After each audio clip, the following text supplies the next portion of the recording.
কবি কাজী নজরুল ইসলামের লেখা লিচু চোর।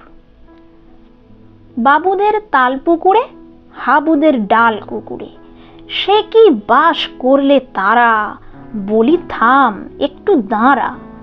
পুকুরের ওই কাছে না লিচুরা গাছ আছে না, হোথানা আসতে গিয়ে এক বড় কাস্তে নিয়ে গাছে গে যেই চড়েছি, ছোট এক ডাল ধরেছি, ও বাবা মরাত করে পড়েছি সরাত চড়ে, পড়বি পর মালির ঘাড়ি।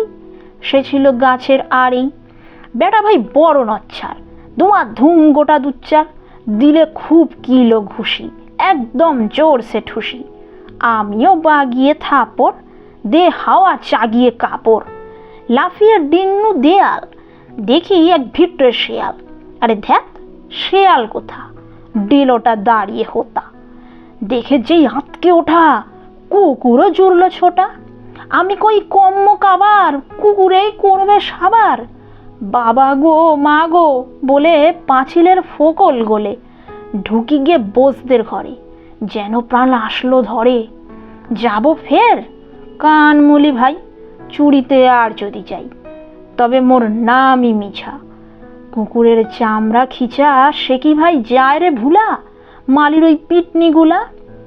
কি বলিস ফের হপ্তা, তওবা নাক খপ্তা।